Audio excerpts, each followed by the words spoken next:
KDXI St. George, Radio St. George at 100.3 FM. And we welcome you to the Extraordinary Talk Show, a show to help you understand yourself and the world from a new perspective. And in the process, help you find your own personal extraordinary. And now your host for the Extraordinary Talk Show, Della Hill. Hello, everybody, and welcome to another episode of the Extraordinary Talk Show with your host, Della Hill, right here on what I hope for you is another Extraordinary Wednesday. Let me start with the same things as always. Guys, please do not believe anything that I say just because I say it, and please don't do anything that I do just because I do it. On the other hand, if something that I say rings a bell of truth within you, or strikes a chord of curiosity within you, then by golly, I invite you and encourage you to follow that. And as an add-on, I hope it goes unsaid, but just in case it doesn't, I respect your beliefs too. I maintain my right to hold and share my beliefs, but you don't have to believe them. In fact, like I said, don't unless you do. And whatever you believe, even if it's something very different from what I believe, I respect you in doing that, and I hope that you find joy in that path. That's actually what I'm kind of talking about today. Let me tell you, this is a little bit different episode for me to record. For one thing, I'm recording it in a different studio. Here at my station at Radio St. George 100.3, there's actually another station that records out of this studio. And at the moment, while I'm here in town, the studio that I would normally record in is actually being used for real radio, like my show also is. But this current show is being pre-recorded ahead of time to play for you guys, probably while I'm at Burning Man. Because that's where I'm going to be the next few weeks, which is why I am pre-recording this. However, I kind of am glad for a slightly different situation because this is a slightly different show. I want to talk to you about something that I've been talking about for the last 4 years, but I want to talk to you about it a little bit more specifically. I want to share with you guys today, and I know I share a lot of important things, and I know I share a lot of things about myself and my story and my path, but what I want to talk about today is a really big deal to me. It's very personal, very personal. I want to talk to you about my change of faith and how I went from believing one thing to not believing that anymore, and then going on to develop a new belief system. But I've kind of told you a lot of the parts of that story, and I have been very specific until very recently to not even mention what religion it was that I grew up in and that I eventually left at the age of 37. And part of the reason I did that was because, for one, out of respect for the religion that I grew up in, and also because I believe that many of you listening probably think that if I didn't grow up in the same religion you did, that at least there's a lot of similarities and you can feel the difference or feel the similarities between how I grew up and maybe how you grew up. And today I'm here to be more direct and more specific and more personal, because there's some things I want to say that I think are very important. And I can't speak for every single person who has left a church, but I think some of the things that I say reflect a lot of the feelings of people who leave a church.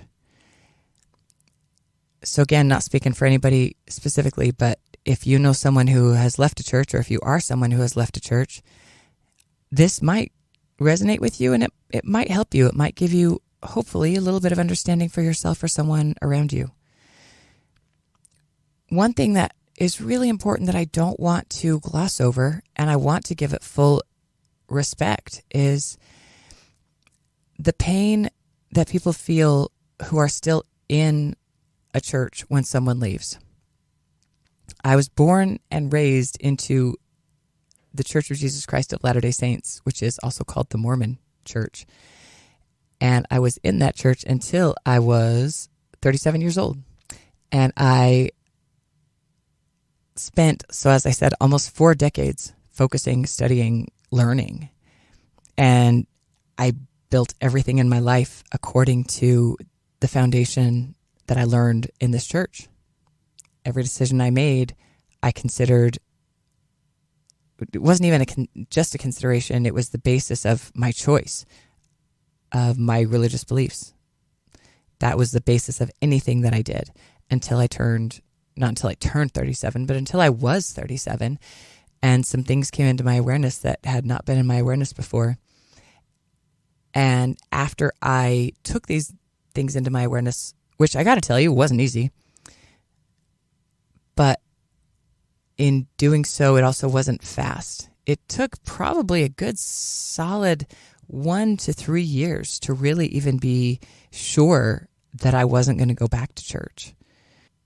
Jumping back where I was, because I was a member for so long, I had friends leave the church, and I remember being heartbroken over it. And I remember just thinking that maybe they just needed to take a different side path for a while until they came back and found the truth again. And I know that that is how many people who are still in a church feel about me. I know that that's how many of my friends and family members, and even people who don't know me personally well, but know a little bit of my story, they are concerned for me. They care about me. They love me. And they're very, very worried about my eternal salvation. And they're very worried, and not only just about that, they're worried about my daily happiness. And I want to give them credit for that. The people who love me and care about me and are sad because I quit going to church care about me. They truly do. And they truly think that I'm making a mistake. And I used to truly think that when my friends left the church that they were making a mistake. I even very recently listened to a talk by a church leader named Brad Wilcox. And he says in the talk very specifically that people who leave the church will never be happy outside of the church. And he warns the people listening that they should never leave the church because they will never find happiness outside of the church. And so that's very painful for members to see their people that they love leave when their leaders are saying that it's impossible to find happiness anywhere else. What I'm here to tell you is that guy wasn't telling the truth. He might even think he was telling the truth, but he's not, because you can find happiness outside of the church. And I got to tell you guys, sometimes even trying to tell my loved ones that, I don't think they hear me. I don't think they believe me. They think I'm just saying that to make myself feel better or whatever. When truly, truly, truly, I am more happy outside of the church than I was in it. I'm not saying that I was miserable. There were parts of my life at that time that were very unhappy. And there were parts that were pretty unhappy. And there were some parts that were pretty great. And I even had to give up some of the great parts in order to give up some of the things that made me unhappy. But it was worth it. I gave up a lot more unhappy things than I did happy things. If I could say something to my still member friends and family, please believe me when I tell you I'm happy. And if I tell you that I don't need to be in any specific religion, organization, or building on Sunday in order to find happiness, believe me. If you're going to believe that guy who says no one can find happiness outside of the church, maybe you should listen to me. I'm the one you know. It's my happiness. I'm speaking for myself. But at the same time, I know that that's how you feel. I know that you're worried about me. I wish you would know that I truly am happy. I wish you'd listen to me and hear me say that I really am. But, like I always say, I do not want anyone to believe anything just because I say it. It is my intention, let me clarify, to be loving to people who are still in a church, whether I've left or you've left.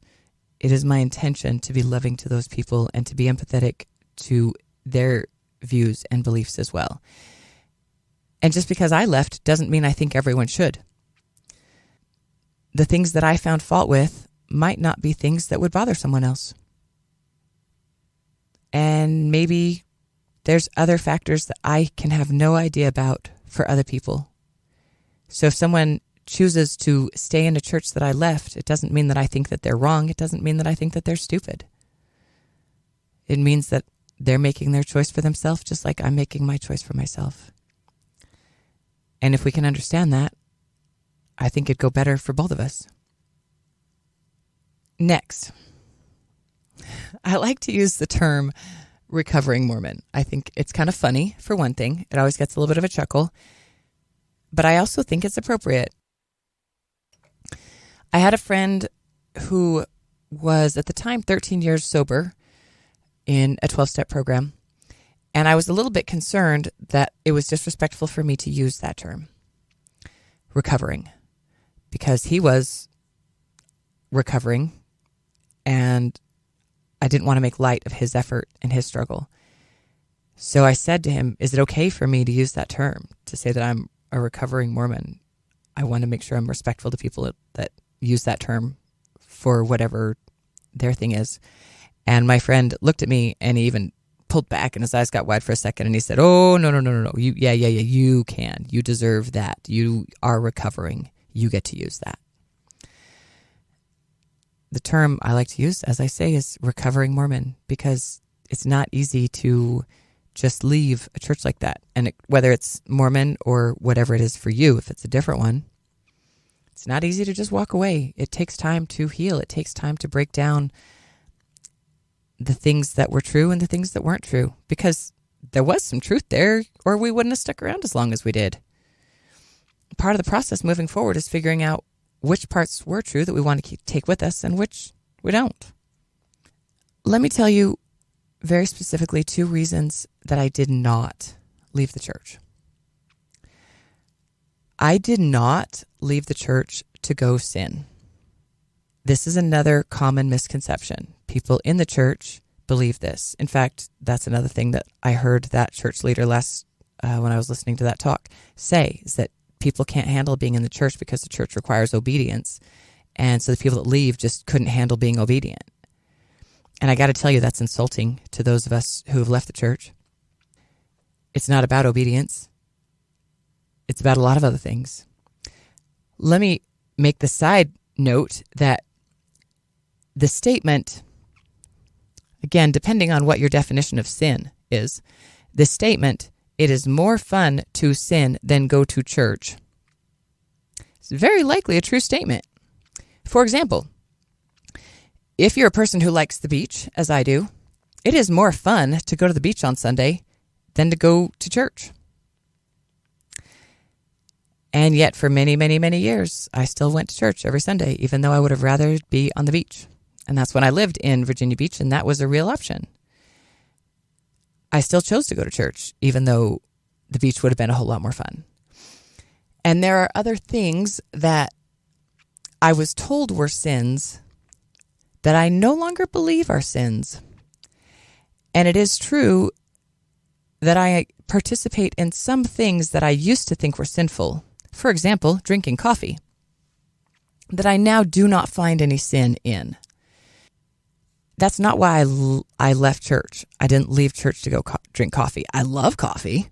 I love having it in my life. I'm so glad that I do now. I never want to give it up again. But that's not why I left. I didn't stop going to church on Sunday because I didn't have the willpower to resist coffee. I stopped going to church on Sunday, first of all, because I didn't like being there. Second of all, because I had reasons to not go. And they didn't have to do with my ability to be obedient, because I spent almost 4 decades being obedient. And that's part of the problem. If I was as obedient as I was for as long as I was and it still didn't work, maybe it doesn't work. Here's another reason that I didn't leave. I didn't leave because I don't get it. This is a common misconception, that people who left the church just didn't feel the Spirit enough, or didn't have a strong enough testimony, or didn't have enough faith, or that we just didn't hear the lessons where they talked about the things that would have answered our questions. And I got to tell you, that's kind of insulting too. when I say, how come we never talk about Heavenly Mother in church? And people say, well, we do. You just didn't get that lesson. Well, I attended for 37 years. What lesson did I miss? Did we only talk about her one time and I missed that week? It's very hurtful and insulting for people to act like I just don't get it, like I didn't pay enough attention in church, like I didn't read my scriptures enough or I didn't pray enough. I did. In fact, I still do. But please don't think that I left the church because I didn't do those things. Not only is it ridiculous, it's insulting to me. So, why did I leave? I have two good reasons why I left. A lot of other reasons that I also think are good, but two big reasons.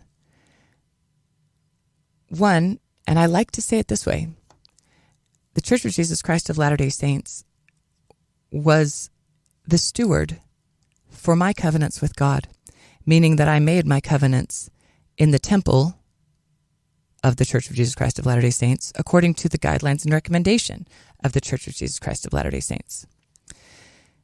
They were the stewards of my covenants. However, these covenants are between me and God, not between me and any church person or any other entity. My covenants are between me and God.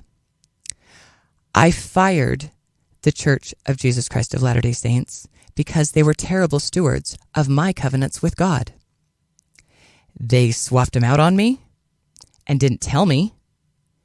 When I asked questions, no one would answer. And then when they finally admitted to swapping them out, they told everyone not to talk about it. These are my covenants with God. I get to talk about them. These are my covenants with God. No one gets to swap them out, hide them, delete them. These are my covenants with God. If the people who are stewards of my covenants decide a change is in order, I demand to be informed. I demand to be informed at the time. I demand to be informed of the reason.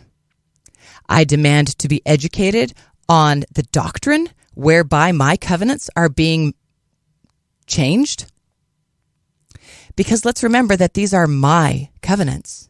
These are not the church's covenants. These are not the temple's covenants. These are my covenants and these are God's covenants. And we are the only ones who get to change them.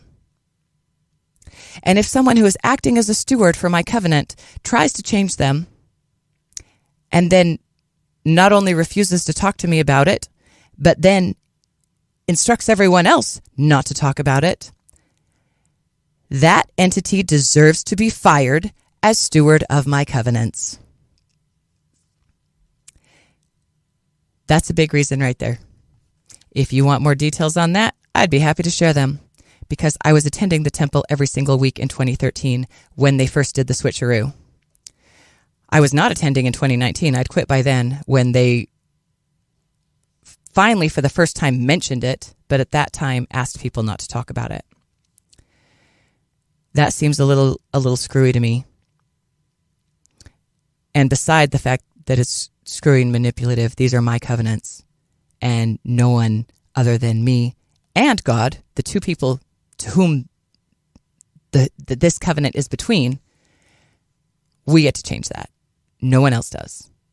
And someone who pretends or acts like they get to is someone who is not going to be near me anymore.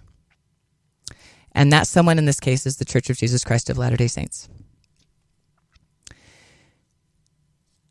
As it is, guys, I want you to know, these are in fact my covenants. I was the one who made them. I went to that temple and followed their recommendations to make these covenants.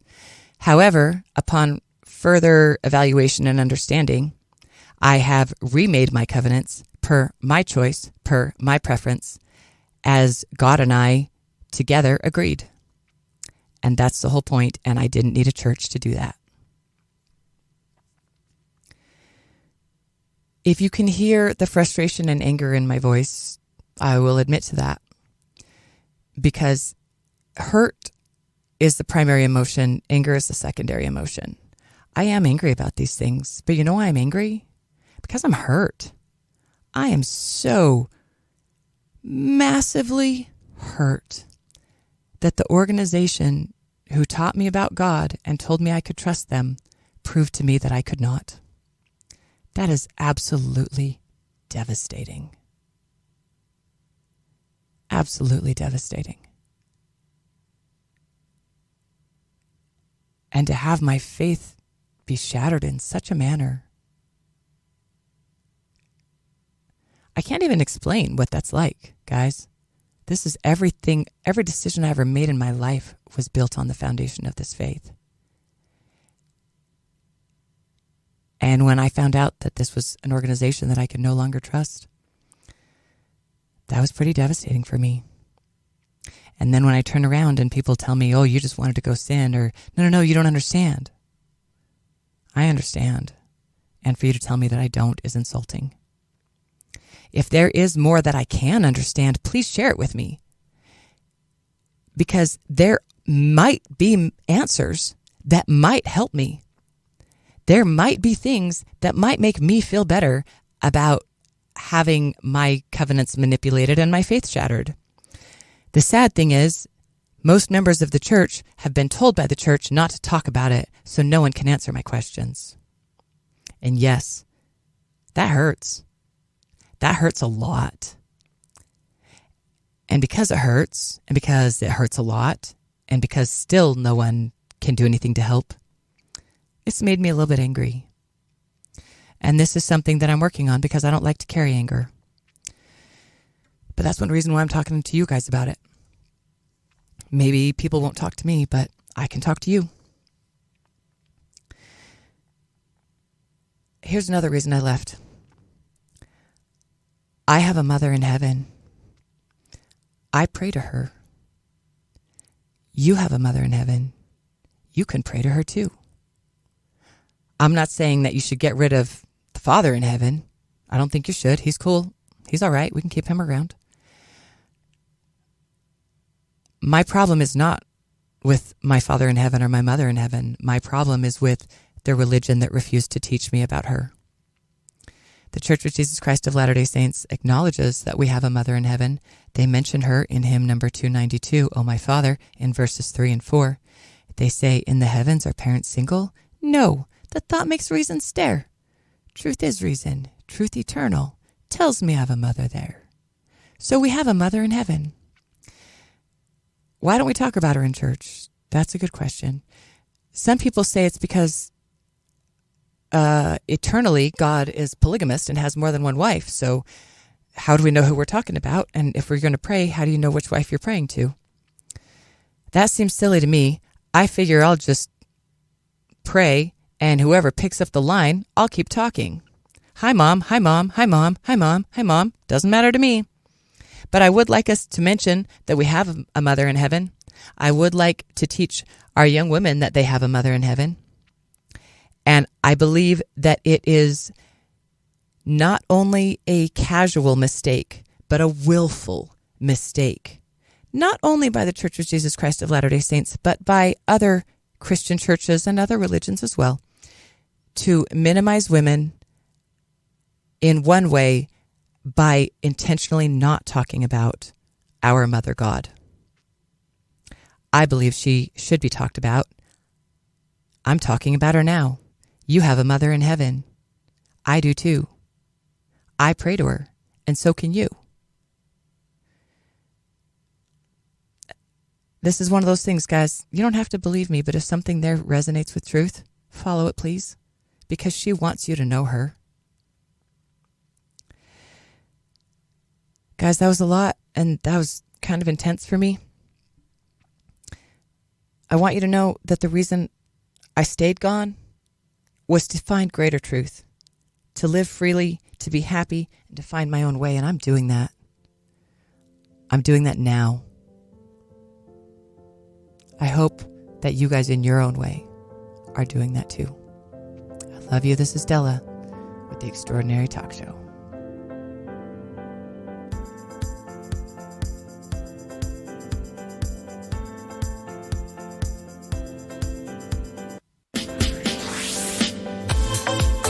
You've been listening to The Extraordinary Talk Show with Della Hill.